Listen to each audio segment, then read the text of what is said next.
ꯅꯪꯉꯣꯟꯗ ꯐꯥꯎ ꯅꯨꯡꯉꯥꯏꯇꯕ ꯐꯥꯎꯕꯗꯨꯅꯦ ꯑꯩꯉꯣꯟꯗꯗꯤ ꯀꯌꯥꯝ ꯀꯩ ꯑꯣꯏꯔꯝꯗꯣꯏꯅꯣ ꯃꯇꯝꯗꯨꯗ ꯅꯠꯇ꯭ꯔꯥ ꯅꯨꯡꯁꯤ ꯃꯥꯒꯤ ꯋꯥꯈꯜꯗ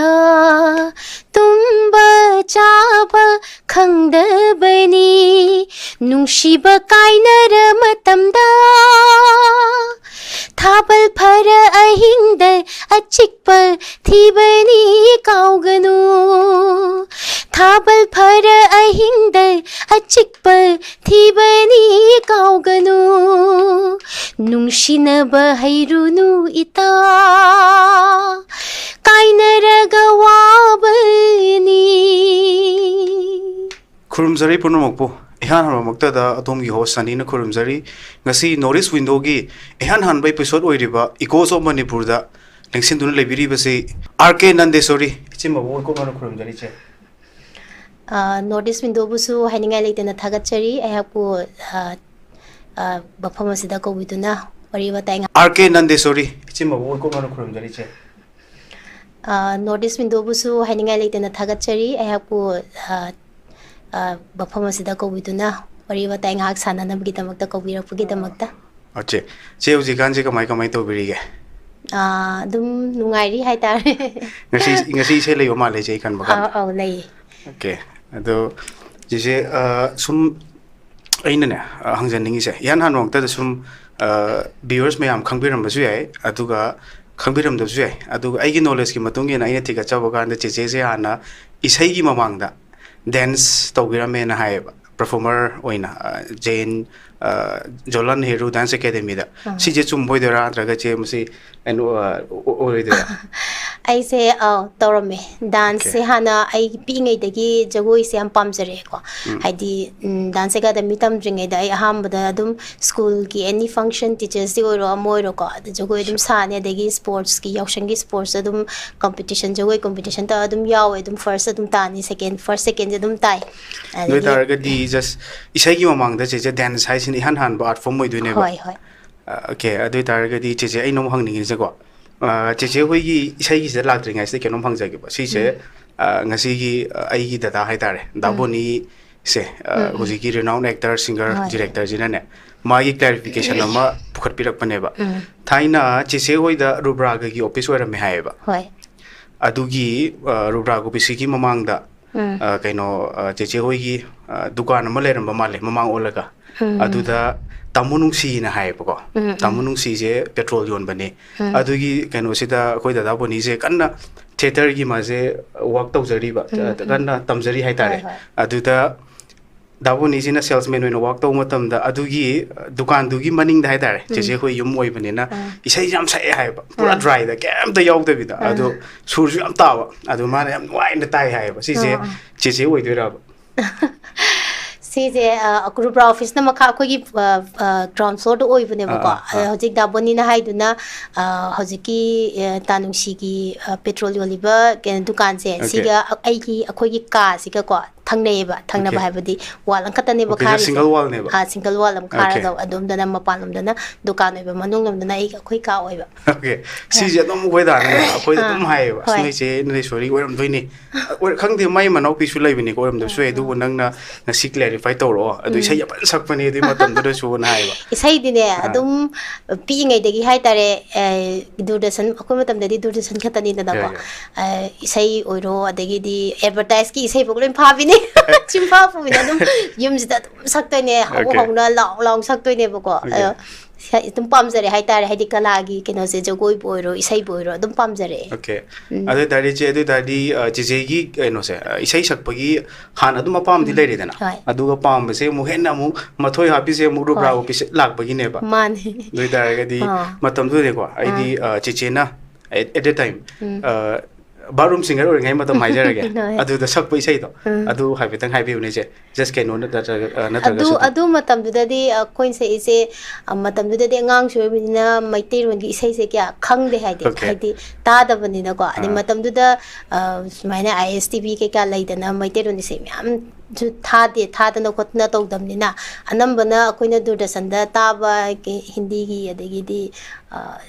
ꯑꯦꯠ ꯂꯥꯛꯄꯒꯤ ꯏꯁꯩ ꯑꯗꯨꯒꯨꯝꯕ ꯄꯪꯁꯛꯇ ꯁꯛꯄꯗꯨꯅꯤꯗ ꯑꯇꯩ ꯅꯠꯇꯦ ꯑꯉꯥꯡ ꯑꯣꯏꯕꯒꯤ ꯅꯣꯏ ꯗꯥꯏꯔꯦꯛꯀꯗꯤ ꯁꯦ ꯏꯁꯩꯗ ꯑꯃꯨꯛ ꯂꯥꯛꯑꯁꯤꯅꯦ ꯗꯥꯏꯔꯦꯛ ꯑꯗꯨꯝ ꯀꯣ ꯏꯁꯩꯗ ꯂꯥꯛꯄ ꯃꯇꯝꯁꯤꯗ ꯆꯤꯆꯦꯒꯤ ꯑꯍꯥꯟꯕ ꯏꯁꯩꯁꯦ ꯁꯤꯁꯦ ꯀꯃꯥꯏꯅ ꯂꯥꯛꯈꯤꯕꯅꯣ ꯑꯝꯇ ꯍꯥꯏꯕꯤꯌꯨꯅꯦ ꯏꯁꯩꯒꯤ ꯂꯥꯏꯟꯁꯦ ꯂꯥꯛꯄꯁꯦ ꯑꯍꯥꯟꯕ ꯏꯁꯩꯁꯦ ꯑꯩꯁꯦ ꯀꯩꯅꯣ ꯔꯨꯕ꯭ꯔꯥꯒꯗ ꯑꯗꯨꯝ ꯈꯔ ꯑꯗꯨꯃꯥꯏꯅ ꯃꯣꯏꯅ ꯑꯩꯅ ꯁꯨꯝ ꯏꯁꯩ ꯁꯛꯄꯗꯣ ꯁꯨꯝ ꯐꯤ ꯁꯨꯔꯤ ꯏꯁꯩ ꯑꯗꯨꯝ ꯍꯧꯅ ꯁꯛꯀꯅꯤ ꯑꯗꯩ ꯏꯔꯨꯖꯔꯤ ꯏꯁꯩ ꯍꯧ ꯁꯛꯀꯅꯤ ꯀꯥꯗ ꯂꯩꯔꯦ ꯑꯗꯨꯝ ꯁꯛꯑꯦ ꯑꯗꯣ ꯃꯣꯏ ꯁꯨꯝ ꯇꯥꯕꯗꯨꯗ ꯑꯦꯁ ꯐꯖꯅ ꯁꯛꯏꯅꯦ ꯑꯉꯥꯡꯁꯦ ꯁꯨꯝ ꯈꯜꯂꯒ ꯃꯣꯏꯅꯀꯣ ꯄꯨꯊꯣꯛꯄꯤꯔꯦ ꯑꯗꯨꯒ ꯑꯗꯨꯒꯤ ꯁꯨꯝ ꯏꯁꯩ ꯆꯍꯤ ꯑꯃ ꯑꯅꯤ ꯁꯨꯝ ꯆꯠꯂ ꯃꯇꯨꯡꯗ ꯑꯩꯈꯣꯏꯒꯤ ꯏꯁꯩꯒꯤ ꯅꯥꯏꯠ ꯇꯧꯕꯅ ꯇꯧꯅꯔꯝꯃꯦ ꯃꯌꯦꯛꯀꯤ ꯏꯁꯩ ꯃꯌꯦꯛ ꯏꯕꯁꯤꯡꯁꯤꯒꯤ ꯃꯣꯏꯅ ꯃꯌꯦꯛꯁꯤ ꯏꯔꯒ ꯄꯤꯔꯛꯑꯒ ꯁꯨꯔ ꯅꯨꯡ ꯄꯥꯜꯂꯒ ꯅꯨꯃꯤꯠꯇꯨꯗ ꯁꯛꯄ ꯏꯁꯩꯒꯤ ꯅꯥꯏꯠ ꯍꯥꯏꯗꯤ ꯂꯤꯔꯤꯛꯁꯀꯤ ꯅꯥꯏꯠ ꯑꯅ ꯇꯧꯅꯔꯝꯃꯦ ꯃꯇꯝꯗꯨꯗ ꯁꯛꯅꯕꯅ ꯄꯤꯔꯛꯄ ꯏꯁꯩꯅꯦ ꯁꯤꯒꯤ ꯃꯌꯦꯛꯁꯦ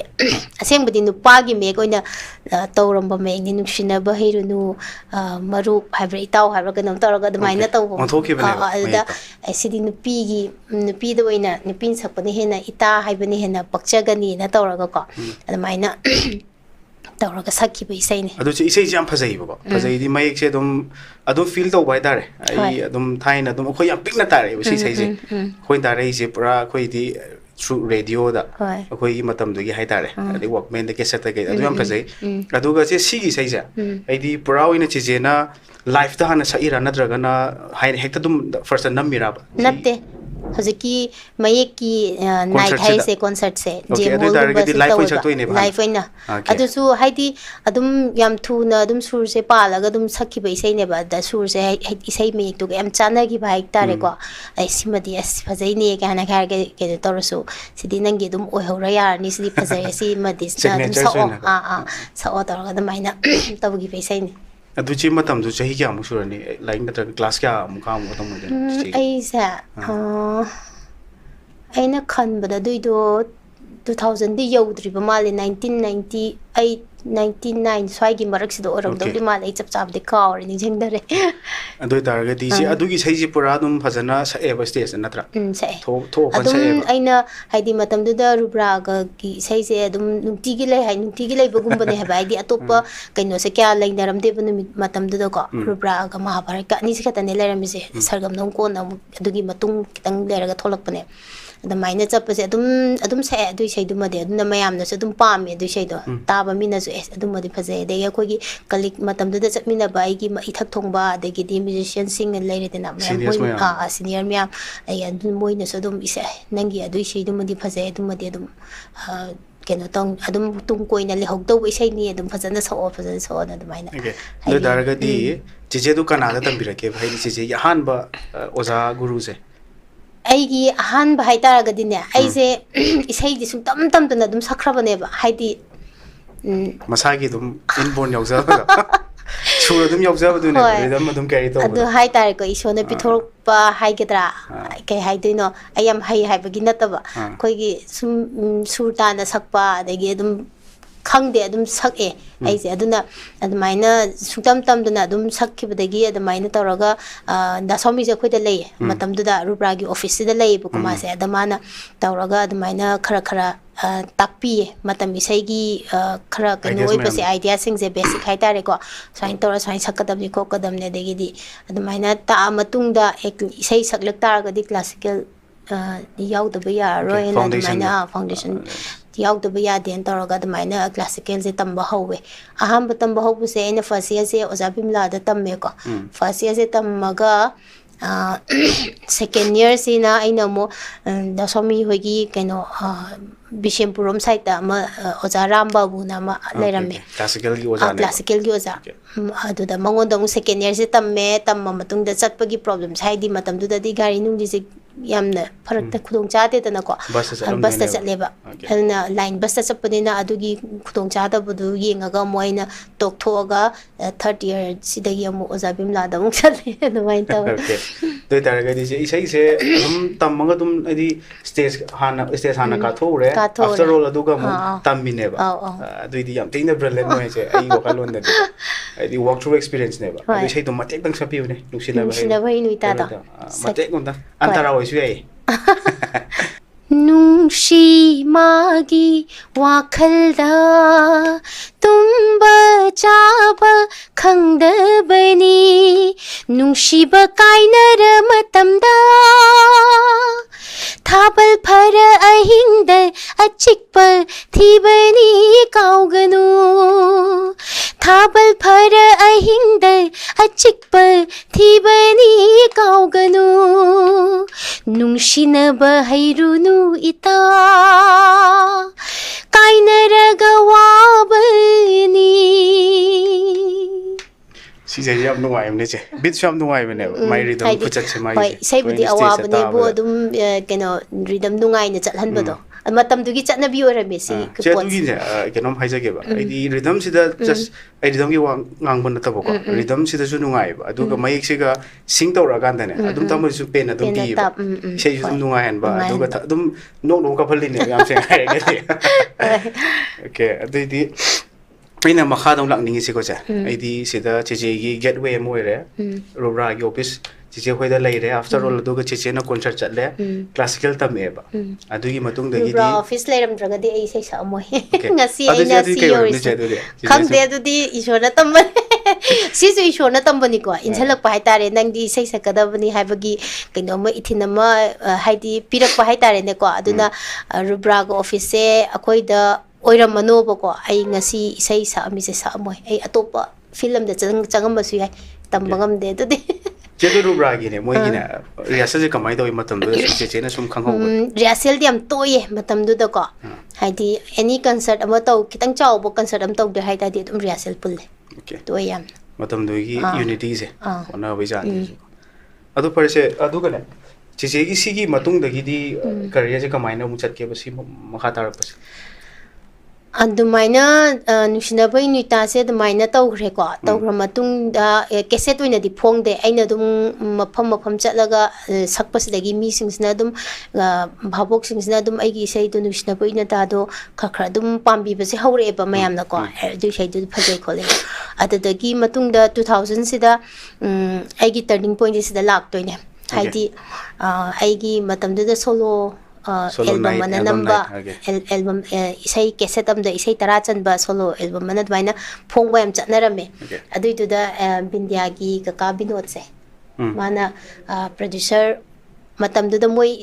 kino se amna producer oina yamna kainu rame Venice kainu su Venice cassette kaina ga leraga bazar da pawna bazar da cassette ki su hangba aduga studio bindia recording studio su masagi oiba adui du na masana su cassette se produce tawraga yam produce tawrame matam du da mana su ai ngoda approach tawrak pa haitare ai gi aseng badi nuksina ba hairunu ita se man yam pamba ana cassette oina su phong dribani na adugi sai dugi hapna bagi damakta aigi solo album nangi michi khalakanu se si puthoya matam du 2000s da 2000 adugi matam se je album gi trend am lai ko album gi trend lak adu matam di blast ne koi dum pakhang pukak ti phare hoi dum isai du gi matang da air ga di aina su kesu ena je da thagar pan dum wala ni du isai du gi di adu che kitang thambi adu gi experience ai di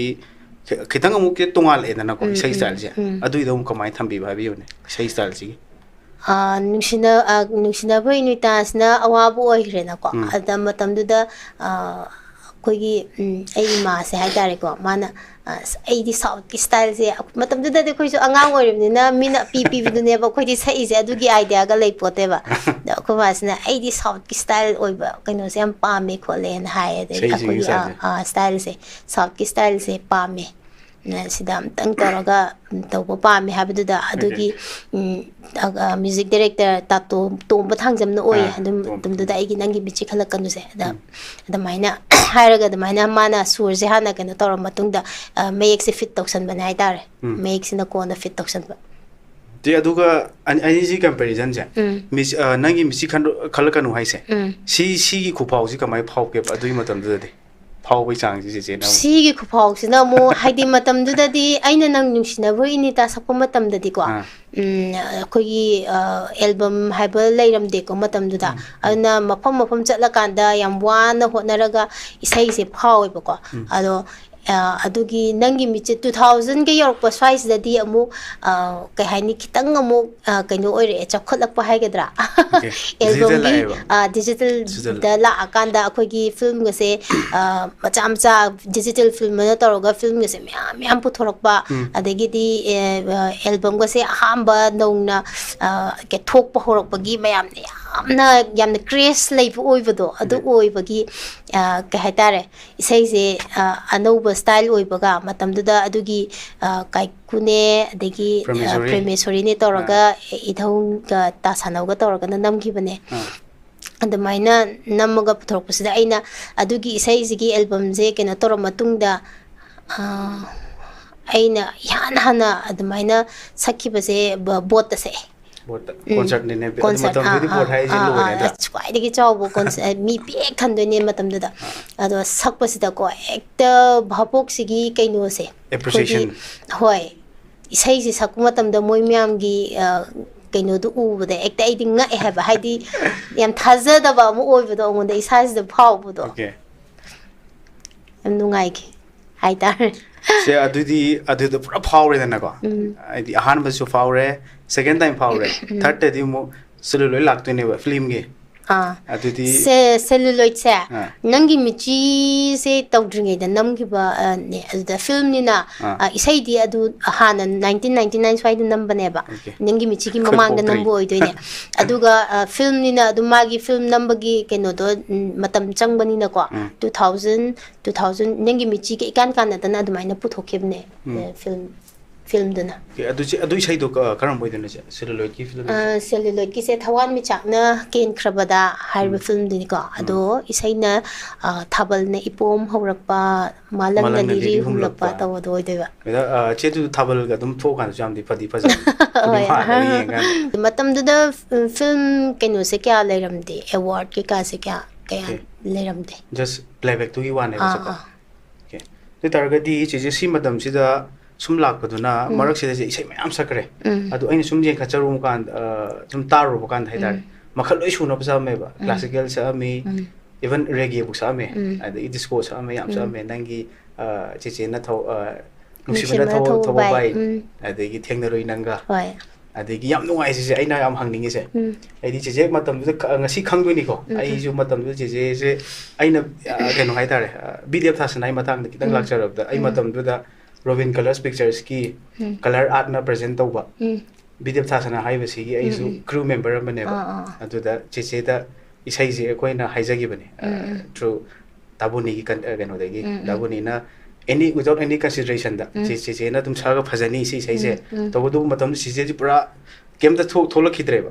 adu isi time lapse de di aina samjun jarak pada aduga matam du dai work an tawjari aduga sigi se ha to mal se sigi experience no pura tungal le bam hoi si kamai thambi ge sigi sai sida de mu je matam du da sai se aina luhonga ba matung 2012 side wen gane number do hen khan ba da ko 2011 12 chau de kare adwai do oi tuine adwai se ai sai de dum kha chatle aduga tawbudu akogi isai gi gaino film gi playback kumba de khara tawdre lepe bako aduga isai nungdangi concert kumba de dum chatli ba night programs adu de dum chatle ba dum da boni je dum khara dum thengnei mana compare oram bako ai je yam thena gre ai na je gi ne foreign lecture ke ba mai ke se inyam i headphone da ken tawra ga mai pha da gi da boni ge sei sakmin na ba gi je hoi le ga mak da tani to wei sei si adu da ai nam nungai se na je gi sei je loimak variation loi mak lei ba classical gi susakre oi dum foreign panjara ke aduga sigi ha to mal je si je na mu je pura tungan version na moi nong thoe ba ko sigi di kamai practice to ge ba je si je practice se kaino ne sigi sai se hari onda kana sakpagi hari da boni na tawraga ko adegi ta homen gi through the gi ko adamaina hari da isem harawe haidi am gap lairaba matung da ko swaina haidi project ama adusu film gi ko haidi phangba sem harawe harau ki matam da हारे अदु सी नुमित्सिदा आई हाना इसै सुंता ताते इसै दि हाना सुंता ताते अदुगा recording सी नुमित्सिदा तौरसि vocal हलसि हारेगा चले अदुगा चलगा अदुम नुमित्तुदा अदुम तारि ने इसै से अदुगा दु नुमित्तुदा अदुम वोकल हलंबा खतने हाना ताते अदुगी एक्सपीरियंस हाइदि अदुना इसै दो हाना अदुम मांगजौना रिहर्सल तौबो खोपदुदि अमता लै ओके ओके अदु इसै दु याम फजै दि ट्रेंडिंग अमा चटले बदुनसु कितंग डिवोशनल होइना थमोइ चमथोक पाइतारे इसै जुगी माइगी सैहेक सैता अदुगा माइ लिरिकल पॉइंट जि याम फजै अदो सी इसै से चेचेना स्टेज याम तोइनि सकते को sakte sakta bagi maram na ne duet oi bani na adagi di nupa gi part to ai ni hek sakpada sum hoi khara di dum se ithanda na kwa daboni ke na tok dam yaw to matam da daboni yaw ga bodi dum ma ga sakmi nei ba aduna to matam da di aina adum sakmi nei khala ga di dum sakpus yawe natra ga sakta bus dum yawe okay aduna aina haidu chi ai thaina ap i gre mai ke ka ga pira me na chi sei concert adu je hujik ai ke no sum je ke no tane ohang khasum bor hang jage ba ai di sei je nuksina ba hayo nu itane nangi mi chi khala ka nu ne aduga ha ha to mal je si de karam ni pam pam ge si je na pam bagi di ai di ne ai na saksagi bi sei je na ma loina pam me hai di ne adugu pame haiduna su aina sakrise phanyam dia mi sei lising ani mathak ta sakre ba ko ado loini pha haidi loina di mina pam se oi de ba haidi isai se khara akoina phasare kaina khallaga thamba isai se na mina ge pam da ba adagi akoina ga thinungai na tok da ba isai se na mina ge pam thokhi ba chatle ba da mai ne hekta phajabagi di aina saksagi ba isai se ai di number loina pame na khaisage okay aji mate mang sai piram mune ken no ha to mal daboni jam pam jagani adu ta are daboni di loi jare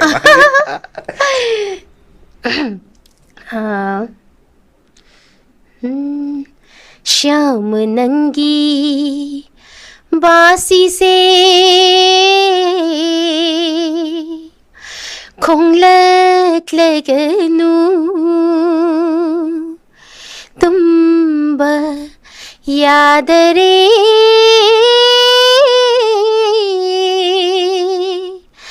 Radha ऐसे श्याम गी बासी की नुशिव खोंजेल the my थक P Radha ऐसे तो माल the कोलू रे श्याम गी बासी की नुशिव खोंजेल द माई थक पी राधा ऐसे तो माल द कोलू रे हा तो माल ओ हा तो माल करीगी नो हायु नंग न राधाई लंबी द हौरम लीबा हायु राधा आई लान दे दो तो माल न लान बनी तो माल दी लान दे दो राधा न लान बनी matam da ai foi thai na tai wana et no to khonti jam sa ge ba adu revive to ge si yam nu si sei adu ta di je sigi mamang sida na dragana matung sitam oi dore se radio gi mu chi che da la ise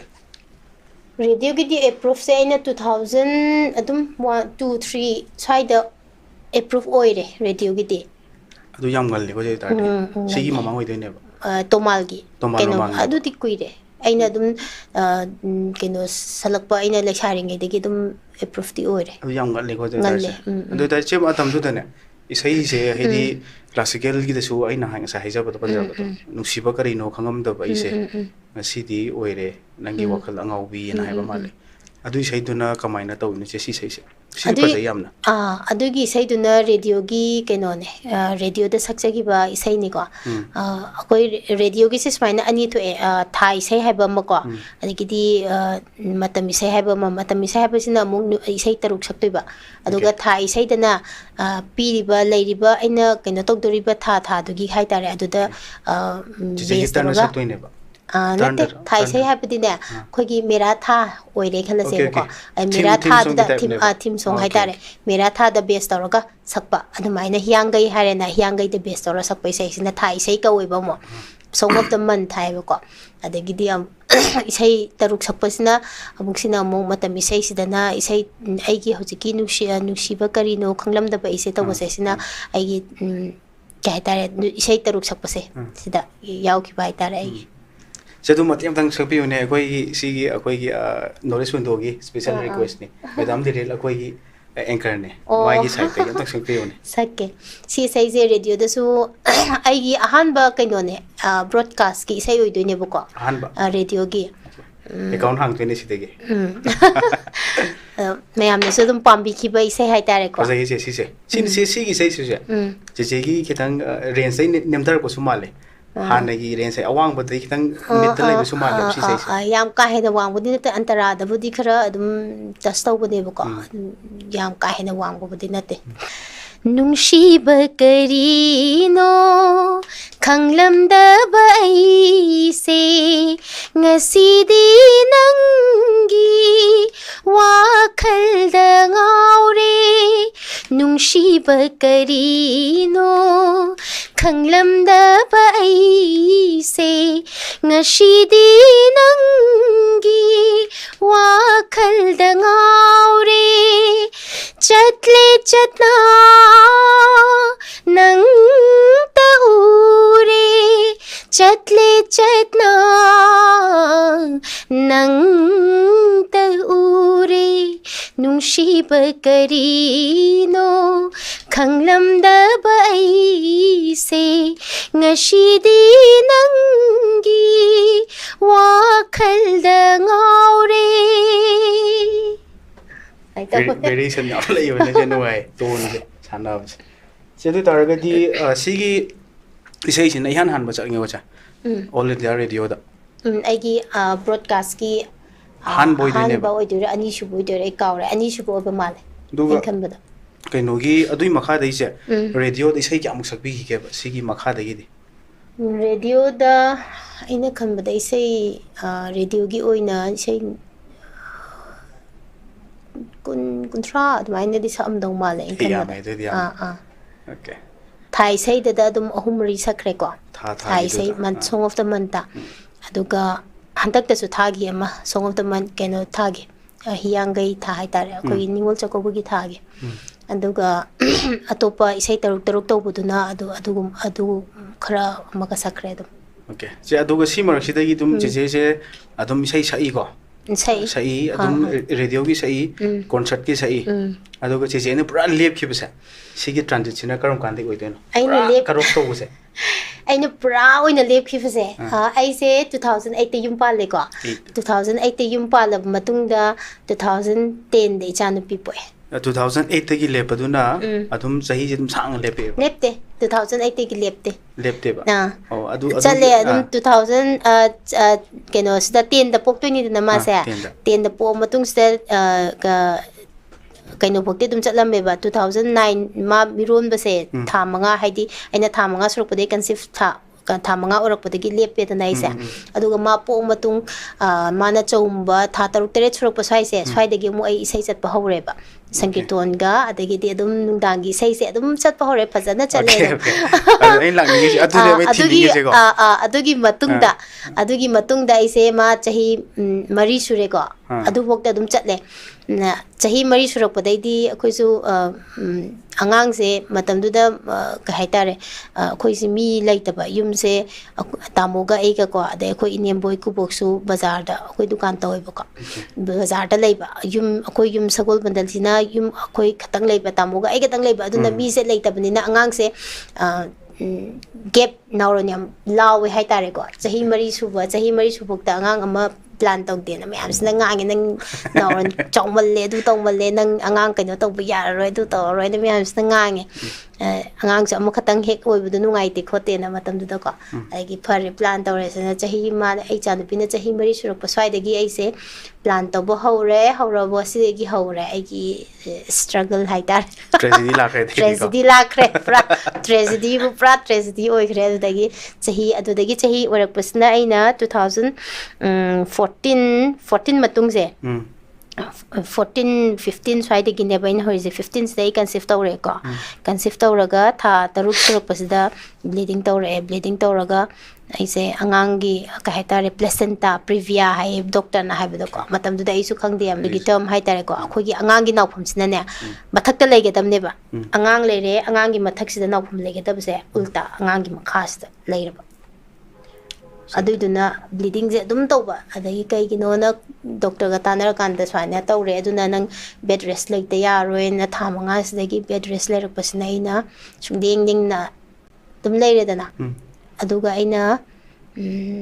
ꯊꯥ 6 ꯈꯤꯇꯪ ꯍꯦꯜꯂꯛꯄ ꯁ꯭ꯋꯥꯏꯁꯦ ꯊꯥ 8ꯁꯨ ꯐꯥꯗ꯭ꯔꯤꯉꯩꯁꯤꯗ water ब्ꯔꯦꯛ ꯇꯧꯔꯛꯑꯦ water break ꯇꯧꯔꯛꯑꯕꯅꯤꯅ ꯑꯉꯥꯡꯗꯣ ꯊꯝꯕ ꯌꯥꯔꯔꯣꯏ ꯍꯥꯏꯔꯦ ꯑꯗꯒꯤ ꯊꯥꯁꯨ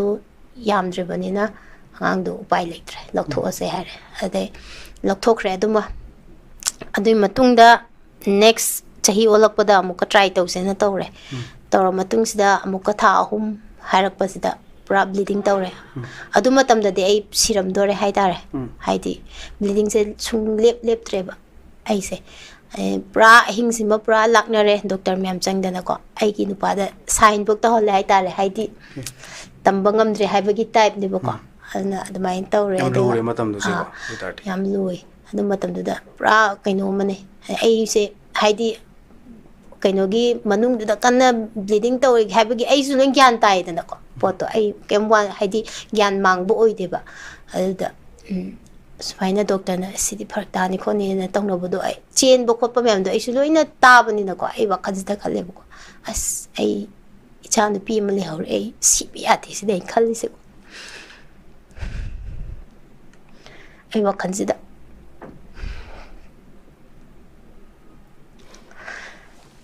ꯁꯣꯔꯤ ꯆꯤꯆꯦꯒꯤ ꯅꯨꯡꯉꯥꯏꯇꯕ ꯋꯥꯔꯤ ꯍꯥꯏꯇꯥꯔꯦ ꯑꯗꯣ ꯈꯤꯇꯪ ꯑꯩꯅ ꯑꯩꯒꯤ ꯁꯥꯏꯠꯇꯁꯦ ꯀꯩꯅꯣ ꯇꯧꯖꯔꯤꯀꯣ ꯋꯥꯔꯧꯕꯤꯔꯣꯏ ꯑꯩꯅ ꯅꯨꯡꯉꯥꯏꯇꯦ ꯍꯥꯏꯁꯦ ꯅꯪꯉꯣꯟꯗꯐꯥꯎ ꯅꯨꯡꯉꯥꯏꯇꯕ ꯐꯥꯎꯕꯗꯨꯅꯦ ꯑꯩꯉꯣꯟꯗꯗꯤ ꯀꯌꯥꯝ ꯀꯩ ꯑꯣꯏꯔꯝꯗꯣꯏꯅꯣ ꯃꯇꯝꯗꯨꯗ ꯅꯠꯇ꯭ꯔꯥ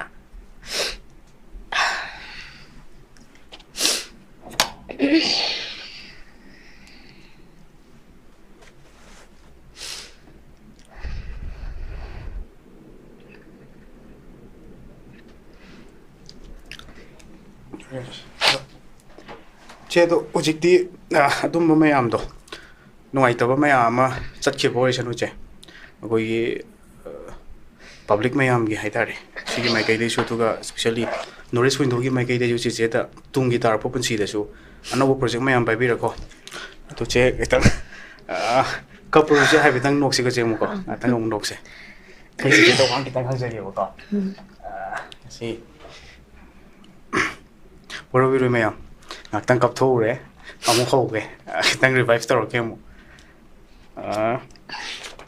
ꯆꯦꯆꯦꯅ ꯈ꯭ꯋꯥꯏ ꯄꯥꯝꯖꯕꯅꯦ ꯏꯁꯩ ꯑꯃ ꯍꯥꯏꯕꯤꯔꯛꯎꯅꯦ ꯊꯥꯏꯅꯒꯤ ꯏꯁꯩꯗ ꯆꯦꯆꯦꯅ ꯁꯛꯇꯕꯗ ꯑꯩꯅ ꯁꯛꯇꯕꯗ ꯏꯁꯩꯗꯤ ꯌꯥꯝ ꯄꯥꯝꯕ ꯂꯩꯌꯦꯀꯣ ꯍꯥꯏꯗꯤ ꯊꯥꯏꯅ ꯏꯁꯩꯗꯤ ꯀꯩꯗ ꯍꯪꯉꯨꯔꯅꯤ ꯐꯖꯕ ꯉꯥꯛꯇꯅꯦ ꯑꯩꯅ ꯁꯤꯃ ꯄꯥꯝꯃꯦꯅ ꯈꯨꯠꯅ ꯊꯤꯜꯂꯒ ꯇꯥꯛꯄ ꯉꯝꯗꯦ ꯍꯥꯏꯇꯥꯔꯦ ꯃꯇꯦꯛ ꯑꯃꯇꯪ ꯉꯝꯕꯤꯔꯝꯃꯨꯅꯦ ꯑꯩꯅ ꯁꯨꯝ ꯈꯨꯠꯂꯣꯏꯕ ꯑꯣꯏꯅ ꯁꯛꯑꯒꯦ ꯌꯥꯏ ꯍꯥꯏꯗꯤ ꯑꯩꯅꯁꯨ ꯈꯔ ꯍꯥꯏꯗꯤ ꯑꯩꯅꯒ ꯍꯟꯗꯛ ꯑꯣꯖꯥ ꯐꯨꯂꯦꯟꯗ꯭ꯔ ꯂꯩꯈꯤꯗꯕꯒꯤ 90 years ꯁꯨꯕꯒꯤ ꯃꯥꯒꯤ ꯆꯍꯤ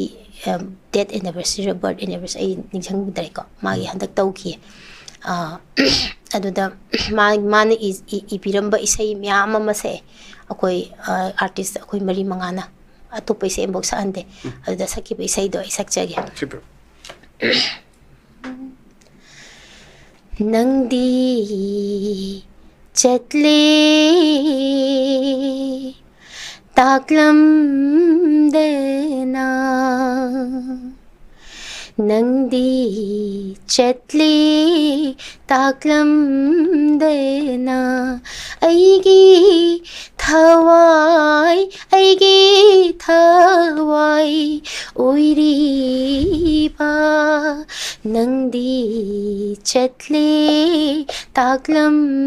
dena nangdi chatle taklam dena Padaise ai nei sai si no ai nei asa amani ru brai concert to ma to aduga koi pamjaba raga haibiyone raga se pambade dum anambana loina pame ko kuina su thado kre raga se ina leisari ngi de thado khibudagi dum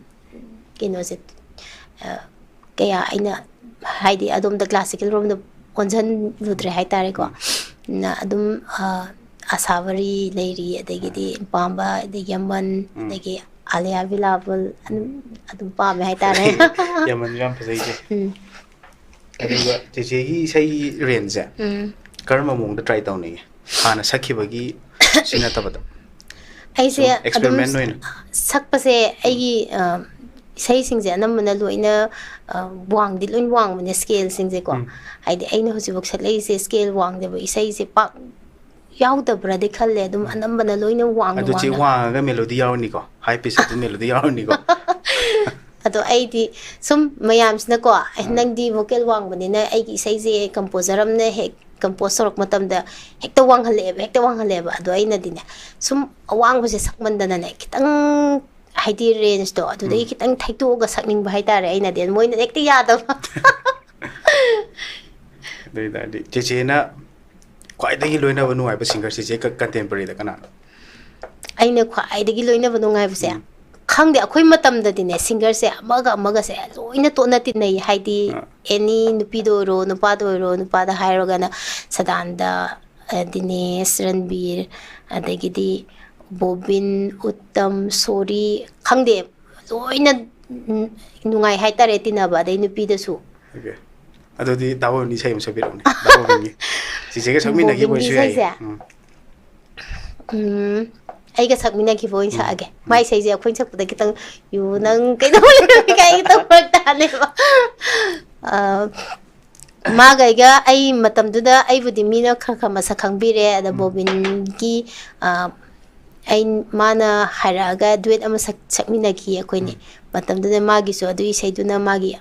life ki ko ahan ba mana su dum lok thok pone stage ta ai gi life ki ahan be sai ne na ma ga ga sakmina ki ba hai tare ko kai leirangi leina leirangi leinam ga leirangi leisak chuna deta ho chuna deta leirang gulab ni khanchin je ningluwa leirang na ton chabi oiram le leirangi leinam ga leirangi leisak chuna deta ho chuna deta daran bi sai Ranbir khalli khalli du budi ma ga iga sakminam ne mana nupa gi keno da sakpa aina nupi gi version da sakpa to ko su ai yai khalli aina khalli khalli aina khalli liri sitpa malang na yairak pada nang naying laglaboy ningi kang launan kilat pada khalli nangi nung si shahumni khalli aina khalli khalli aina khalli Dinesh Saiji yam gini karma saksi ke khalli ne te jena sa su ai ko sakmina gi por su ai na ma ga sakmina gi ba ai duet ama sakmina gi na Dinesh ka adu ina sa age nang sumong ni harba film du yawa nangi aigi nungsinaba tingbangang loy kananasu nangidamak leplabani aigi punsise Chitna punkhravali punni ibanigi nungshi marisu Thadat pangam loikanana thawai oiriba Ho thadat pangam loikanana thawai oiriba Quite a little bit. Dasana gisu maga I guess sabina buduin sa age Yeah, so by Masai or Sue Jina in a dog. Masagi says ya muy yam live in the neck the long chang but talk they was I guess I'm never doing something for any. Thing Nerui Nanga Nung Sigi say how the Kanjaki Tamoi Singna Punshigi Oina Kanjaki Tamoi Singna Punshigi Oina Nangi Ashada Lipla Bawakalni Nangi Ashada Lipla Bawakalni Kanada Sumit Yingkaran Chalude. Let's again. Yeah. Look at the music. Say I'm sacred and I go. But the one crowd hung gave. Chichena, quite the Gindu, even on my view. Ain't a quiet the Ginunga give up. Ain't a quiet the Ginunga give us there. I think as I high give it up. Agi Nangimichi say, release store Matunda. Yamne Kang Kangdana Mayamne, Napa Magalam by Sayseko. Heidi Aina Diam Tazada Bahitare, the minor Torokanika have a say. Both they say Sapumatam Sida, Aina says the heck hope with the Mayamgi Heidi response to. Adumu Karauki by Punsis the thing. Han but this never go. Aduga in Langnina, Adugi Harau Vichangse, Sisiga after 25 years in a Lalam Dragadi, Adu doing 25 Sida among Nangi music remake or in Ado remake to Bahai Yam Seng Naragadi, Singaraman a power by say that Masamang Namu remake to was a city Pagi Dinate Yam Sengna. Adi Atovana covered over the Muyam Nadum, Adi my person never, which is already the minor signature like power time power, and the soon power. Ado Anisa, I say. Tawina Kari Wakandito, Tawina Tawin Tawira, Natragana, Jay experiment love. Experiment high was we add Duga Chahi Nangi Michisna, Chahi say Kunga Mangasur Pasidago, Yam Chadana, I get now Dharmenago, Dharmen director, Haitare Mana. Yamna Chadana on the phone, Tarogate, why Nangi Michido, I remake up the Togzage. Jaya pun tapi piu, natar ko IDI, tahu tu producer di ayah nata banina,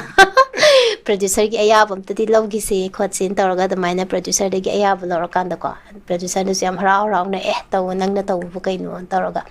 mana kakak pinu tu siam, mana happy re tu ko,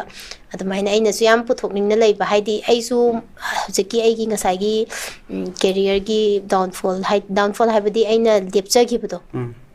Sang Sahi Tarani by Nalip Adu no Nona, I say Kitang, Heidi, I Jahi Yam Basuna I Jahi Yankai Sutri Hatare, Yam Driba, Jahi no Riba, so Heidi am not hadn't or the night say Sapong Kid of Natavanina. I say Sakpa Haiseko, I'm Hoise Puniam Mushigan Baneko, Sikala cars, artist, and a Queen say Sakita with a Minasu yam hange kay to ino kay lepri na yam na hay tolo kay do inui hausi bua yam nakunaw so dum keno pari koli kay gito min la shalino na ay ngonda su yam na haydi adugi itinam su bibi ba haytare ko mayam ay gi ay bunung shibi ba fan mayam am su layri na ay su isay ang tangdi aduna ay su ang tangdi ay na sakpang amingesta ay na haydi ay na Hanudring the high tareko. Now or is that I so Tangdi Mayam Gikanoda, Mayam the Palm, but say, Tangi Tungan Langia, the end of Siam Palms of a high tareko. I did Saki say, thawai nungai te bal lepa kai se so na amtang di thoke na khalaga lermas na chana ki bai tar do ta je michi khalaga nu hai bese remake se nangi michi khalaga nu remake sigi lagtringe mar je sangritan chapra do de atu di sankirtan di sim lep lep adu do na dum je gi riya so moi do aina kaino ai gi kaino marak ke kaino gi to marak tu da pudi lepe ko adu na tabba da de dum amu pharakan da dum chatpa sangritan chatle do ta ga di ga shum ai di public na khaken to wai wani adum hona ba su lep te there's a struggle do do ne adu ji sangritan gi sai matem nang ai hanjar ga ya ta se yai phuina no ngam jaba do sak piu ne Krishna Lila gi yai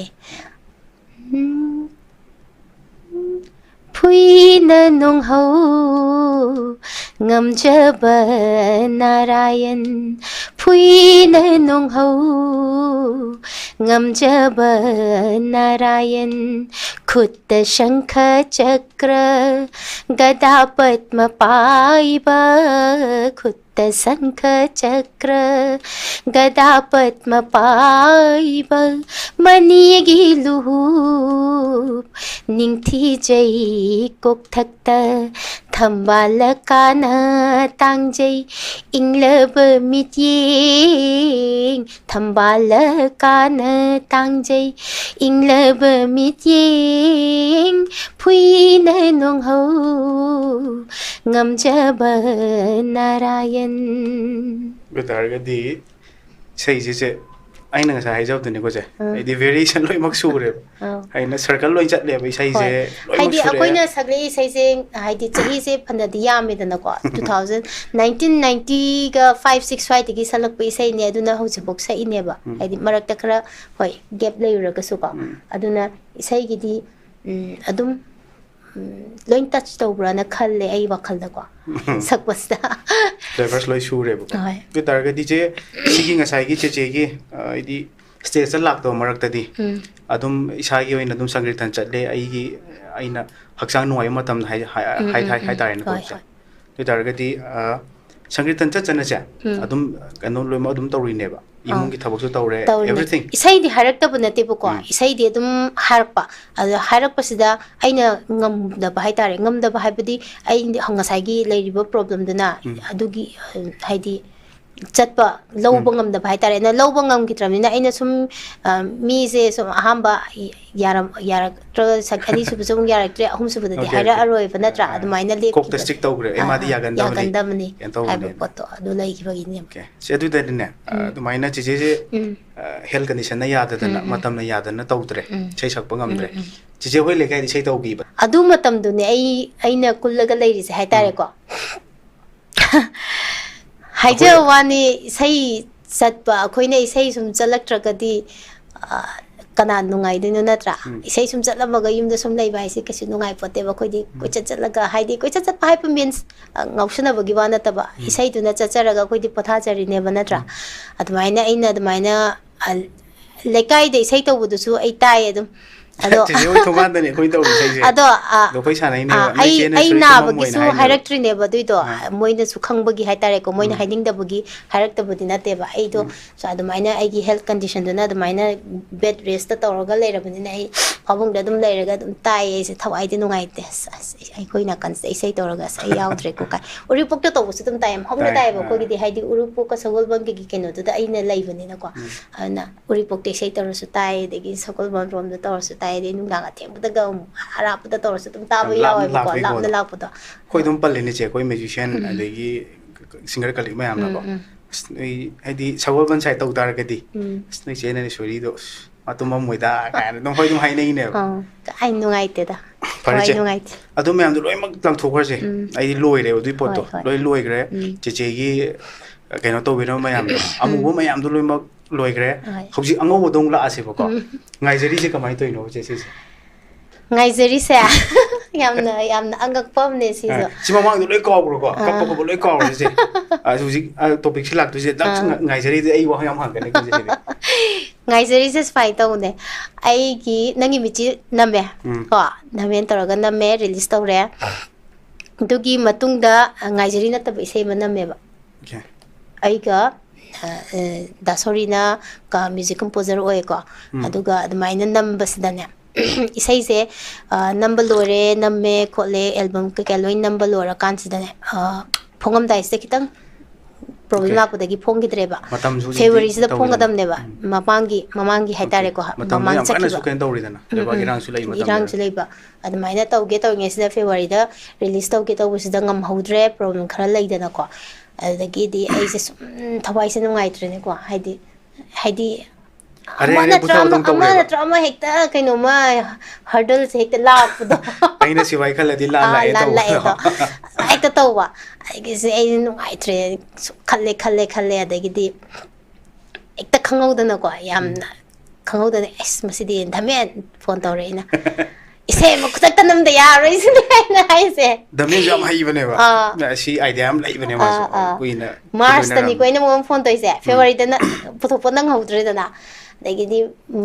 March day na dhamen na phone tawre dhamen isay manam da basu yaro yam tune mi da puthok pa yaba namma sisni phare je du de mayek ihelage mayek ihelage wada mayek ibodo ai ga di khangna de angam ngang ne hai ko diamond say 18 muk sure na 18 sure hai Mangonda taraga ihale ichi sei bolore megi bolore tharage meg to phalong thare ngonda phasare meg ti phasare do dhamen ichi kanada to honsige hai in khalle kanada honsige na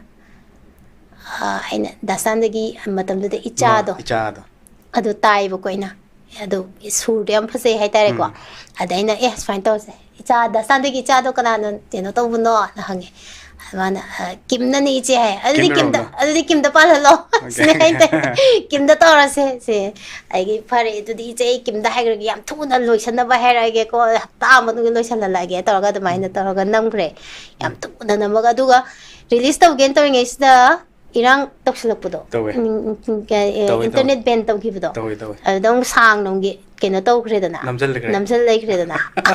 adu ga handak to rai sne Ado je si ki ngai jari se si project se je ki confidence kam lai ge busida sungai likte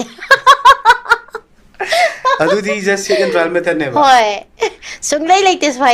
fine tor ka ne ba sung tha je de dhame na koi ne pranga ki ne ba adu master sadri ngai de kamai to ge je sei je hai di sketch win thar busida kimna ne sketch win thar busa kem to budi yaw de ko haidi just sketch ni dana arna akoy aina budi khangjawa haidi isai sakpani na SCD sketch ni adu ni adani kem hap tri buni habse aina di khangjawa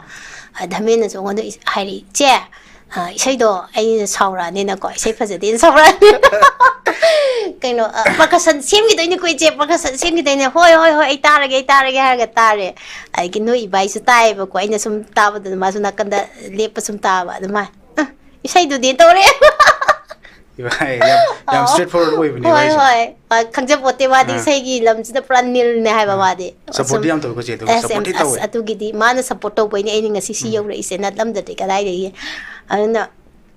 admain tor kan da ina ngai ko aina sa kan da mala ki ne do si music su kem yaw tru ne pura ro ne do na ne dang ta ba hita bai ne tor ga admain tawre adu ga singa si oi re se ni pra public to supra kaino ne haidi public ki haidi ai gi fan myam leisna su nu si ba hai tare ko adi ishor gi kaino masu yaw ba haidi nang si sida matang sida thau de ya de habagi kaino masu injalak gi type tam yaw do je matam la di yang upai lejan na te da am se ngai ga di ai di chuklu pur da sum hogal le ba am se ngai ga di u turn ne ba u turn hai se artism gi life the u turn hai se si di ta seng na once in a lifetime ne hoi life bak se kanam ta na la kan de se si life again se u turn low hai se ai di matam du tikat ta na phau re graph am a yau re ado tumin le re ado khandak amuk thola ine bangai jeri se haidi adum ngai lei di haibne ba se na haido aidi ngai jeri means adum haidi ai gi nong madum ngai ri haibne hoi pare che du ta dina ngai jeri se sigi sei sitane se na khoi pa ma pa ram haibi ro ne antara wi se khujik pa ma do ni ko nga sai do pam de haibo do khujik pa ma do ni hoi ai pam se first antara se pa me first antara gi lap ko kanyo se Lip laga nang namit mangda Kamli tha moi ta falli Nungshivado utlawa mukta Taning bawahi suhairaro Nahtona asumin sinbani hena nang bunushi naba kalle aisu nangi shumle nang na chakalle ngai zege nang tabuning jege taklege aigi nung shiva kanjege nang tabu tham jege oi jeru aise nang tagi mayam na kemsa without any consideration da dum mayam na haise sai phom do moiro adu je si sai sa ngai jeri si gana nusina ba he nu ita si gina comparison ma sam dang thambiram bani aidi quite first ki duga buji ki pic si ga ki difference adu di haidi matam duga hojikadi am khenaren na ko hojikti khoi social media gi platform em changna leire adagidi haidi am hojikti same pause em lai haba thokjingai phawi de se adune thokjingi da miam na khangrabne ba adagi hojikti reels haiba ma leire amma to jagoi sab nungai di dum isai se dum miam na dum pamne ba ko na matam du de du ba leite ya wana hotnaraga mayam sidam na kong sida tahan na bo na ba mafam chalaga tahan doini natra source of kaino do leite haba haidi class out no bazaga leite haba aduiduna adugidi yam khenaida hajiti recording makta bu har so hajiti software makan ha leire adu khoi matam du di track ani khatang ta se e track mari ga sorok pasida es yam e kan khalne ba hajiti yam chakhal le dana ko matam se ane khena bagidi technically yam high technically rom da yam yam leire hajiti change sam leire ba do ta di je sigi sai se ngai jeri si dane ko aidi kaino gi sum che che gi wakhan dane mayam na pam nai ji kai gi khan ge ngai jeri mayam na pam ain khan bada isai su nungai ba ko taba nungai ba haidi ithilam de dum yauri ba ko isai sila adagi di mayam na jagoi shaba reels number su angang sing hauji khalei ba angang sing sing ko ai ji facebook da moi ga tane si sai sing atane mane adu moina su nungai ja ba hai tare jagoi shaba da adu su oi ba hangde isai sida adagi di isai se mu mene khalam bana isai sidi album moina thola kan da am yauroidra kaina khanba kangum su yarum gani khalle ina adu gi taibona bada ai album su yam haidi kaino mo haidi wari se cham cham ga yam phajaba mingonda yam na kaino ma piba wari mo he story a piba do adu da miam se pam ba se adu ne hen gi braina khalle chesi matam gi dum masi khongchat ne se ai di koina sita phajaiti ha ya de mai di si huji gi matam ji gi dum isel ne ba si chatnari se adune pulapun gi bai tare ne ko isai ju dum phajaba adagi jagoi su dum saba nungai ba adagi album du su dum wari nungai ba ai pulapun gi bai tare mina su ya ba line su ya ba aduna ne ji gi matam pui na ngai ko dum ngai re dana adu ji ji ngai je phau re dana karam ba ngai du no anam ba phau no se another project se karam ba ngai na ba lai ri ge project di mathang leiri bu khora di dom ado handak mathang tha da ama kena ai ninga sai man namaga le hawe puthok tri ha pe do adui du mathang tha da target tawri puthok na ba adui du ma su mayam da support taw bi ba aina ai seri se mayam da se de di chi je manung da am lai rom dong wa le aina sum khang ba da ai di kui na le pa min ai ngon da mayam lai re kaina sum maru mayam lai rom dong ma le ba namda ba khara su lai ri adu mathang ma tapna tawjara ke haibadi khang taw bu su nungai te ba ko puthok bu su tapna mathang adum aina ngamba sakpa ngami khai de dum sakchagi ga tari sai ta do sei sigi line sida dum lai bani na angang gu matak pi bagi younger generation gi class low bagi keno to bi bra chi che ai se angang se tam ge na yam lai ba ko ada ai gi yam sang ba kaino mag su lai khre na ko chai tarama aduna su ngam gidre de matung da mo isona chambi ba hai tare icha nu pa ma mu phange de matung da 2023 da lan lai se ko gi 23 3rd May ko hojik irang to se 3rd May da ne ba April da pu e ba mana just tham le ga tham le ga ne ba irang to re se lan barak ta ne ba ina pui do adu na angang anova mumuk chele na ko ma hojik chahi ani budi phare do doi ta su tang on da isai gi mo hadak ngaijari tawbasida yamna nungsibidana isaisu haibire ko tamaina isai chatnabo hodabaga adegidi magisu yengda yade angang ko ana adu tawbuga isingamde sengna harabada mathang de che mathang gen tor kanda matam leibni ko matam be to biyo huji support to jage aduga huji ki inkhalaiba generation sing sida kai waham tham bini che singer sing sida mainly che gi side de gi Hausi inkhalaiba singer sing je yam hai moisu isai sakpa yam phajana sa ekwa isu dum thengnare angang sing je yam phajana sa e ado moi ka haitare adum isai se yari gai kino tongna discipline laina ko adagidi sahaningi adagidi koi khwai maruina character se koi thain dagi sum isai sakpi jawai sabi se mina kya kaidode dana ko haidi sum ngangle ba dum khara aduna yari gai akoi gi nupi sing se character ji kitang kino tongna chatne ninge reserve poina haijare isai doina focus on ninge atopada kya to honing de ko hojik matam ji ja ja yam su tai duna talle seng harbada duna yari ga id angang sing sida ju dum hai noi lang phang to gunu ko di character se nu pi gi di khongka khongthang ama soi gi sida dum soi bane duna yari ke noi character se di tang ke no hoina thammo yari ke yamna free oi ganu na hai adum aina so dum hai raga dum lak po se elder moina che chena dum hai ne adu che si se sumain dai re aduga ai ke nom tang hangje gi je sum bre yong ko chi si so khoina sum ye gan da ne activist ne na sum oiram me si sum doi ra women activist ni ko ain hai doi se ai di che hoi gi aina sum ti jan jam ni ko che hoi gi leimarol sairol na leimarol singi sairol na sei yum palaba hoi hoi hai tare Yuman pusi la aba ningon singi tangoi ba isai group ma su lei ba si matang tang tham biu ne Lemarol singi sairol haibane ba ko sta koi isai mamang da covid lak mamang da koi concert a chobam chu tau khre koi mau koi tara ni pan hauji bhogi ti tara ga taruk ko tara taruk sina tawraga adamaina sem gi ba sangsthan hai tare matam da koi se mau ore mau basida bu yumgi family gi angangi nupi gi pi ngai study kem te hedok pangam de natra adum akoi manipur khatagi was na te se adum anywhere moiro adum mau se ekta magi career se hekta na thari he ba swaina mau ore matung da di ado angang khara chakhol aga budi amu tholak pa hai tare ko workload handara kanda aduna angang pi ngai matam si kem hedok pangam da bi ne ba aduna akoi se una bahare imana bi hare una phangde adagidi ama hare thaba hare kemta pangthok pangamde aduduna kamai tawsige na akoi myam se khanare nongma kamai tawsige na matam sida kaka lagitraba ai kaka guitarist bragi Samson na su yamna sigi semda khona bada magi su achuba thodang chauba mu yawe hai tare manasu noi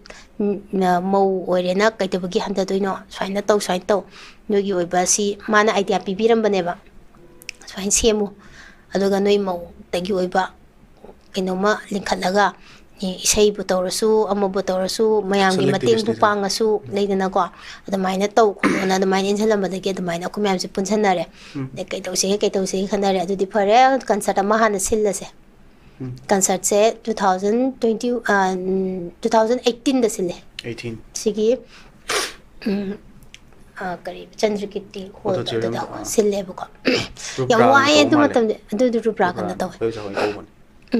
akhoi se ticket ki bu chen gadra degidi khoi ping aktani na ko degidi stage sabagi light ki amagi degidi aswae phajana du isai loraga tha ma kulle khoi loina bak tha ma mong pune na dana adamai taraga isai je pangthok yam phajana mayam se loin ga haidi aduk phajana haidi beyond expectation ne mayam se thajadana ko thajadaba mong de ekta kaino matong na hojik su ma STV da thari bi ko gi leimarol gi sai ro ai je ho ju pun gre ba thaina lamnomangi sangai festival da ko ga to gre ji gaur ma ji ya ꯀꯩꯅꯣꯔꯣꯝꯗ ꯇꯧꯕꯅꯦ ꯃꯣꯏꯔꯥꯡꯈꯣꯡꯗ ꯑꯩ ꯇꯧꯕꯅꯦ ꯌꯥꯎꯍꯧꯗ꯭ꯔꯦ ꯑꯗꯨꯏꯗꯣ ꯑꯗꯨꯗ ꯆꯤꯆꯦ ꯌꯥꯎꯗꯦ ꯑꯩ ꯌꯥꯎꯍꯧꯗ꯭ꯔꯤꯗꯨꯅꯅꯦ ꯑꯩ ꯑꯉꯥꯡ ꯀꯟꯁꯤꯞ ꯇꯧꯔꯤ ꯃꯇꯝꯗꯨꯗ ꯑꯣꯀꯦ ꯑꯇꯣꯝꯕꯁꯦ ꯂꯥꯁꯀꯤ ꯍꯟꯗꯛ ꯄꯣꯛꯄꯗꯣ ꯑꯗꯨꯏꯗꯨꯒꯤ ꯌꯥꯎꯍꯧꯗꯦ ꯑꯗꯨꯒ ꯑꯗꯨꯃꯥꯏꯅ ꯇꯧꯗꯅ ꯁꯤꯜꯂꯦ ꯌꯥꯝ ꯐꯖꯅ ꯀꯩꯅꯣ ꯇꯧꯔꯦ ꯑꯗꯒꯤ ꯀꯩꯅꯣꯁꯨ ꯑꯗꯨꯝ ꯄꯩꯁꯥꯁꯨ ꯑꯗꯨꯝ ꯂꯦꯝꯃꯦꯀꯣ ꯃꯇꯝꯗꯨꯗ ꯑꯗꯣ ꯑꯩꯈꯣꯏꯅ ꯁꯨꯃꯥꯏꯅ ꯇꯧꯁꯦ ꯑꯩꯈꯣꯏꯒꯤ ꯏꯁꯩꯁꯦ ꯁꯨꯃꯥꯏꯅ ꯇꯧꯔꯒ ꯑꯩꯈꯣꯏꯒꯤ ꯂꯨꯈ꯭ꯔꯥꯕꯤ ꯑꯩꯈꯣꯏꯒꯤ ꯅꯍꯥ ꯍꯥꯏꯇꯥꯔꯦ ꯑꯍꯟꯗꯤ ꯅꯠꯇꯕ ꯃꯆꯥ ꯃꯁꯨ ꯌꯣꯛꯆꯔꯤꯕ ꯂꯨꯈ꯭ꯔꯥꯕꯤ ꯇꯔꯥꯁꯤꯗ ꯊꯤꯒꯠꯂꯒ ꯃꯣꯏꯗ 10,000 ꯀꯩꯅꯣꯝꯃ ꯑꯩꯈꯣꯏꯒꯤ ꯂꯦꯝꯃꯛꯏꯕ ꯐꯟꯁꯤꯅ ꯍꯥꯏꯇꯥꯔꯦꯀꯣ ꯑꯗꯨꯃꯥꯏꯅ ꯄꯤꯁꯦꯅ ꯑꯗꯨꯃꯥꯏꯅ ꯇꯧꯔꯒ ꯈꯟꯅꯔꯒ ꯑꯩꯈꯣꯏꯅ ꯍꯥꯟꯅ ꯁꯔꯚꯦ ꯑꯃ ꯆꯠꯂꯦ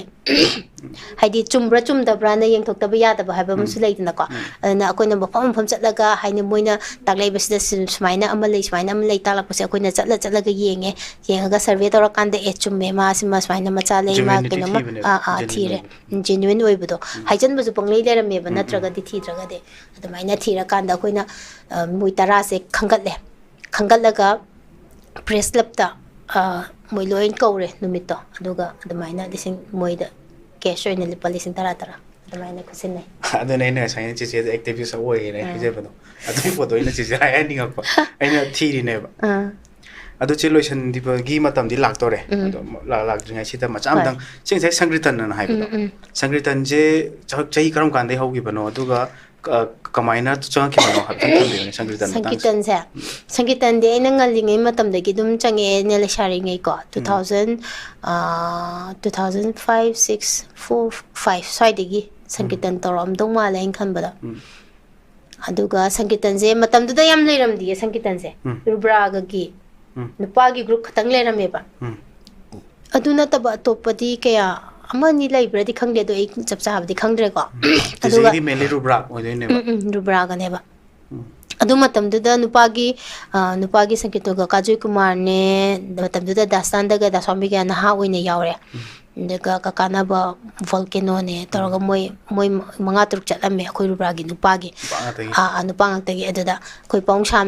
ꯄꯥꯎꯁ꯭ꯌꯥꯝ ꯁꯔꯃ ꯑꯔꯤꯕꯝ ꯃꯥꯅ ꯇꯧꯔꯒ ꯀꯝꯄꯣꯖꯔ ꯅꯨꯄꯤꯒꯤꯁꯨ ꯑꯃ ꯑꯩꯈꯣꯏ ꯔꯨꯕ꯭ꯔꯥꯒꯤ ꯅꯨꯄꯤꯒꯤ ꯁꯪꯀꯤꯔꯇꯟ ꯁꯤ ꯂꯤꯡꯈꯠꯁꯦ ꯑꯗꯨꯅ ꯑꯩꯈꯣꯏ ꯔꯨꯕ꯭ꯔꯥꯒꯤ ꯅꯨꯄꯤ ꯑꯣꯏꯕꯁꯤꯡꯗꯣ ꯑꯗꯨꯃꯥꯏꯅ ꯀꯩꯅꯣ ꯇꯝꯕꯤꯔꯒ ꯑꯃ ꯂꯤꯡꯈꯠꯁꯦꯅ ꯇꯧꯔꯛꯄꯗꯒꯤ ꯑꯗꯨꯃꯥꯏꯅ ꯀꯀꯥ ꯖꯣꯏ ꯀꯨꯃꯥꯔꯅꯦ ꯑꯗꯒꯤ ꯀꯀꯥ ꯕꯤꯔ ꯀꯨꯃꯥꯔꯗꯣ ꯃꯥꯒ ꯇꯧꯔꯒ ꯇꯝꯕꯤꯔꯦ ꯑꯩꯈꯣꯏ ꯅꯨꯄꯤ ꯑꯩꯅꯦ ꯏꯆꯦ ꯕꯤꯗ꯭ꯌꯥꯔꯥꯅꯤꯅꯦ ꯏꯆꯦ ꯕꯁꯟꯇꯤꯅꯦ ꯏꯆꯦ ꯂꯛꯁꯃꯤꯅꯦ ꯑꯩꯈꯣꯏ ꯃꯔꯤꯁꯦ ꯍꯥꯟꯅ ꯇꯝꯕꯤꯔꯦ ꯇꯝꯕꯤꯔ ꯃꯇꯨꯡꯗ ꯑꯗꯨꯃꯥꯏꯅ ꯇꯧꯔꯒ ꯆꯠꯄ ꯍꯧꯔꯛꯑꯦ ꯇꯝꯕꯗꯤ ꯊꯥ 1-2 ꯇꯝꯃꯤꯗꯅ ꯐꯖꯅ ꯑꯗꯨꯒ ꯀꯣꯟꯅ ꯑꯗꯨꯃꯥꯏꯅ ꯇꯧꯔꯒ ꯆꯠꯂꯛꯄꯅꯦꯕ ꯑꯗꯨꯗꯤ ꯆꯦ ꯃꯇꯝꯗꯨꯗ ꯔꯨꯕ꯭ꯔꯥꯒꯤ ꯃꯥꯅ ꯑꯗꯨꯝ ꯍꯥꯏꯗꯤ ꯃꯇꯝꯗꯨꯗ ꯔꯨꯕ꯭ꯔꯥ ꯂꯩꯕꯅꯤꯅ ꯔꯨꯕ꯭ꯔꯥꯒꯤ ꯃꯥꯒꯤ ꯁ꯭ꯀꯨꯂꯤꯡ ꯍꯥꯏꯇꯥꯔꯦꯅꯦꯀꯣ ꯆꯦ ꯑꯗꯨꯝ ꯌꯥꯝ ꯉꯟꯅ ꯍꯧꯈ꯭ꯔꯦꯕ ꯏꯁꯩꯒꯤ ꯃꯈꯜꯁꯤꯗꯁꯨ ꯑꯗꯨꯝ ꯁꯩꯁꯛꯁꯤꯗ ꯀ꯭ꯔꯤꯁꯅ ꯂꯤꯂꯥ ꯍꯥꯏꯕ ꯑꯃꯁꯨ ꯂꯩꯔꯦ ꯑꯗꯨꯒꯤꯗꯤ ꯌꯥꯝꯅ ꯂꯥꯏꯕꯛ ꯐꯕꯅꯦ ꯑꯩꯈꯣꯏꯁꯦ ꯃꯇꯝꯗꯨꯗꯀꯣ ꯑꯍꯜ ꯂꯃꯟꯁꯤꯡꯁꯤꯅ ꯃꯦꯠꯇꯅ ꯇꯝꯕꯤꯌꯦꯕ ꯑꯩꯈꯣꯏꯁꯦ ꯍꯥꯏꯕꯗꯤ ꯑꯃꯒꯤ ꯑꯣꯏꯔꯣ ꯁꯩꯔꯥꯁꯤꯡꯁꯦ ꯇꯣꯉꯥꯟꯕ ꯀꯩꯅꯣꯁꯦ ꯑꯩꯈꯣꯏꯅ ꯃꯣꯗꯔꯟ ꯈꯛꯇꯪꯒꯤ ꯅꯠꯇꯕꯀꯣ ꯑꯗꯒꯤ ꯐꯣꯛꯀꯤ ꯑꯣꯏꯔꯣ ꯑꯗꯒꯤꯗꯤ ꯑꯗꯨꯒꯨꯝꯕ ꯃꯌꯥꯝꯗꯣ ꯑꯗꯨꯏꯗꯨꯅ ꯑꯩꯈꯣꯏꯗ ꯌꯥꯝꯅ ꯀꯥꯟꯅꯕ ꯑꯃ ꯑꯣꯏ ꯍꯥꯏꯕ ꯏꯁꯩ ꯀꯩꯅꯣ ꯃꯣꯗꯔꯟ ꯁꯣꯡ ꯁꯛꯂꯛꯄꯗꯁꯨ ꯑꯗꯨꯝ ꯑꯩꯈꯣꯏꯗ ꯌꯥꯝꯅ ꯀꯥꯟꯅꯕ ꯐꯪꯉꯦ ꯍꯥꯏꯕ ꯑꯗꯨꯗꯤ ꯕ꯭ꯔꯥꯏꯟꯅ ꯆꯤꯆꯦ ꯔꯨꯕ꯭ꯔꯥ ꯑꯗꯨꯝ ꯑꯣꯏꯗꯣꯏꯅꯤꯀꯣ ꯑꯩꯒꯤ ꯁꯤꯁꯦ if I'm not mistaken ꯑꯗꯨꯝ ꯍꯥꯏꯗꯤ ꯏꯁꯩ ꯚꯦꯔꯤꯁ ꯃꯌꯥꯝ ꯇꯝꯕꯤꯔꯝꯃꯦꯕ ꯁ꯭ꯀꯨꯂꯤꯡꯁꯦ ꯑꯩꯗꯤ ꯏꯁꯩ ꯈꯛꯇ ꯅꯠꯇꯦ ꯃꯥꯗꯤ ꯗ꯭ꯔꯥꯃꯥ ꯇꯧꯏ ꯑꯗꯒꯤ ꯏꯁꯩ ꯁꯛꯇꯝ ꯍꯥꯏꯁꯦ ꯏꯁꯩꯁꯨ ꯑꯗꯒꯤ ꯔꯕꯤꯟꯗ꯭ꯔ ꯁꯪꯒꯤꯠꯀꯁꯨ ꯇꯧꯋꯦꯕ ꯔꯕꯤꯟꯗ꯭ꯔ ꯁꯪꯒꯤꯠꯁꯨ ꯇꯧꯔꯤꯅꯦ ꯑꯗꯨ ꯆꯤꯆꯦ ꯂꯣꯏꯅꯃꯛꯁꯤ ꯂꯣꯏ ꯐꯪꯍꯧꯔꯤꯅꯤꯀꯣ ꯌꯥꯎꯔꯤꯅꯦ ꯑꯧ ꯆꯤꯆꯦ ꯂꯥꯏꯕꯛ ꯌꯥꯝ ꯐꯕ꯭ꯔꯥ ꯐꯠꯇꯕ꯭ꯔꯥ ꯆꯤꯆꯦ ꯌꯥꯝ ꯊꯤꯅ ꯐꯈ꯭ꯔꯖꯥꯠꯅꯤ ꯂꯥꯏꯕꯛꯇꯤ ꯀꯩꯅꯣ ꯍꯥꯏꯗꯤ ꯑꯩꯈꯣꯏ ꯃꯇꯝ ꯍꯧꯖꯤꯛꯇꯤ ꯐꯪꯗꯦ ꯍꯥꯏꯕ ꯑꯗꯨꯏ ꯄꯣꯠꯇꯣ ꯇꯝꯕꯤꯅꯕ ꯃꯤꯁꯦ ꯑꯩꯈꯣꯏꯗꯤ ꯐ꯭ꯔꯤꯗ ꯇꯝꯕꯤꯔꯛꯏꯅꯦ ꯍꯧꯖꯤꯛꯇꯤ ꯀꯅꯥ ꯐ꯭ꯔꯤꯗ ꯇꯝꯕꯤꯗꯣꯏꯅꯣ ꯍꯧꯖꯤꯛꯇꯤ ꯂꯩꯁꯨ ꯂꯩꯁꯜꯂꯛꯇ꯭ꯔꯦ ꯂꯤꯃꯤꯇꯦꯁꯟ ꯌꯥꯝ ꯂꯩꯔꯦ ꯍꯧꯖꯤꯛꯁꯦꯀꯣ ꯆꯥꯎꯈꯠꯂꯦ ꯍꯥꯏꯕ ꯋꯥꯅꯤ ꯇꯁꯦꯡꯅ ꯑꯗꯒꯤ ꯏꯁꯩ ꯑꯃ ꯇꯧꯗꯣꯔꯦꯗꯅꯀꯣ ꯏꯁꯩꯁꯦ ꯍꯧꯖꯤꯛꯇꯤ ꯑꯩꯈꯣꯏꯁꯨ ꯃꯉꯥꯏꯔꯦꯅꯦ ꯑꯗꯨꯝ ꯇꯥꯔꯒ ꯐꯥꯔꯒ ꯁꯛꯇ꯭ꯔꯥ ꯃꯇꯝꯗꯨꯗꯗꯤ ꯑꯍꯟꯒꯤ ꯀꯩꯅꯣꯝꯃ ꯏꯁꯩ ꯑꯃ ꯇꯧꯗꯣꯔꯦꯅ ꯈꯜꯂꯁꯦ ꯐꯪꯁꯟ ꯑꯃ ꯑꯆꯧꯕ ꯐꯪꯁꯟ ꯑꯃ ꯇꯧꯗꯣꯔꯦꯅ ꯈꯜꯂꯁꯦ ꯏꯁꯩ ꯁꯛꯇꯣꯔꯤꯕꯁꯤꯡꯗꯣ ꯇꯥꯛꯇꯣꯏꯅꯦꯕ ꯇꯝꯕꯤꯗꯣꯏꯅꯦꯕ ꯏꯁꯩꯗꯣ ꯇꯥꯔꯒ ꯁꯛꯄ ꯅꯠꯇꯕ ꯃꯥ ꯃꯁꯥ ꯌꯥꯎꯅ ꯇꯝꯕꯤꯗꯣꯏꯅꯦꯕ ꯇꯝꯕꯤꯗꯣꯏꯅꯦꯕ ꯑꯗꯨꯅ ꯑꯗꯨꯒꯨꯝꯕꯒꯤ ꯀꯩꯅꯣꯁꯦ ꯈꯨꯗꯣꯡꯆꯥꯕꯁꯦ ꯑꯩꯈꯣꯏ ꯃꯇꯝꯗꯗꯤ ꯌꯥꯝ ꯐꯪꯉꯦ ꯍꯥꯏꯇꯥꯔꯦ ꯑꯗꯨꯅ ꯌꯥꯝꯅ ꯂꯥꯏꯕꯛ ꯐꯕ ꯑꯃ ꯑꯣꯏ ꯑꯩꯈꯣꯏꯁꯦ ꯆꯦꯗꯣ ꯃꯇꯝꯁꯨ ꯂꯣꯏꯗꯣꯔꯦꯕꯀꯣ ꯏꯁꯩ ꯆꯠꯄꯗ ꯈ꯭ꯋꯥꯏ ꯅꯨꯡꯉꯥꯏꯕ ꯑꯃ ꯍꯥꯏꯕꯤꯌꯨꯅꯦ ꯏꯟꯁꯤꯗꯦꯟ ꯅꯣꯛꯅꯤꯡꯕ ꯑꯣꯏꯁꯨ ꯌꯥꯏ ꯁ꯭ꯇꯦꯖꯇ ꯅꯠꯇ꯭ꯔꯒꯅ ꯖꯔꯅꯤꯗ ꯑꯣꯏꯔꯁꯨ ꯑꯗꯨꯒꯤꯗꯤ ꯌꯥꯝꯅ ꯂꯩꯈ꯭ꯔꯦ ꯌꯥꯝ ꯂꯩꯈ꯭ꯔꯦ ꯍꯥꯏꯕꯗꯤ Karam bahai doi do kang doi I yamanda na. just take care. I am the wife. I did. Bus the Sapakanda, bus keep attacking bar to the Tabla Manauta, and Namako, Kai Kopi, what is some lady. Tanda should talk you to whatever, among the top of Kanta. Is it happy over? I get yam lame. No ma. Let's hurry, give worrying out the Digo Sibody. Tiny the pencil, yam tongue of me. Sitting out with them. Wow, Nate. Akogi kuning mang bitas haraga haraga to na taba yam pabido kuning yam pabido macha oibodo adu yam tonge boko matam du gi train chu oi bhai tare ko ya adu gi kino do chana bhai tare no mai je sei ikana aduga ai khalina ko ai disu kang khang daba kuning je ti e je nama nan thok crazy nama nan thok rajani duna ai khalina moi gi stage so numi tu da so lecting me man de ba ko gi khara jigi jaga tawe boko rough oi boko ada ai khalina moi gi stage sina ne sina ina khali sum khali sina wa khan da ko ai sai de dum sai im ni ko tek pugi mu khan ji so kan da ba aduga akoi ai gi stage siga ko gi artist ki phambam jiga fine unai ba stage na smile leraga aswai sida phambam waraga loin unabado de tanabado ada aina isai sakpa lepinge maksa fine lepu so fine lepini ko paina fine lepi ko kangju sungang kangda wati ese pairaga aduga dasan moi ma sum no e bangon di ngaga enak te doragi kidori hangyo ko sei ni ko saga ai music khong ngai da aduga dasan na khum to kai to re ko ngana ma kingito ai kai no stage ni pyam ngai te ba kai ai ko je no azu ma sajal ni ne hoi ai di ma hai na ai khum to ti si ne ko ai hai na stage ni pyam ngai te si ne aduga ko na khum me ekta wan tha bani mi khoi ya no pada do aina hai moi nyam no ning isina ne aina sum khang khangam da bodo khung ti se sai do focus sum taw ne hoi ain ba kan da stage se no ngai de ne yam no ngai da khoi matam da adegi isai makeup ka taw se khoi hausi kan di dum yum da gi dum kera lak nei da na ko matam da de khoi pulap chalani na chalaga are re se puthona ni makeup skin was ko jangam do na phamani kene nangge tu ya pa nangge kena do ne da de khana bu na kongai ma de gi de moi nu pa khai na akoi na ke balo du moi wa ma che ngang ko akoi saro ka ne isong la ka ne na nungai adu gi ti amna kwai nungai ta be vende de chen na ai di thamo distract to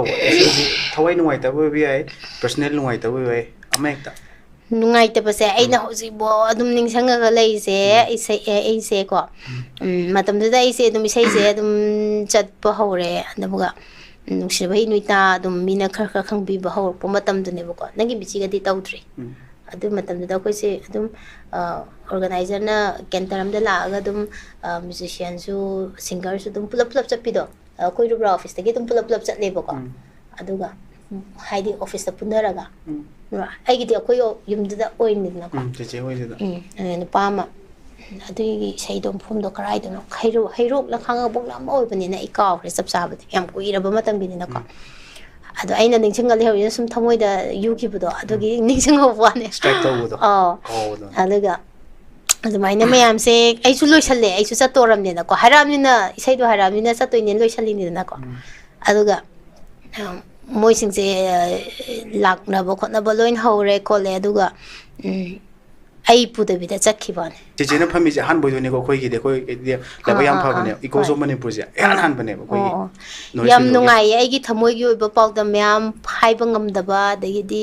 awa ba nungai ba myam ama paw dam handana ko maina to se yam nungai course of manipur so ma'am सिदगी हेनबा ma'am अमा थबक थरम पांगथोक ngam boi fio haijek ai ta ai gi sigi da mukta di ko so manipur yeng beri puno po ai roi loi boina ko no jari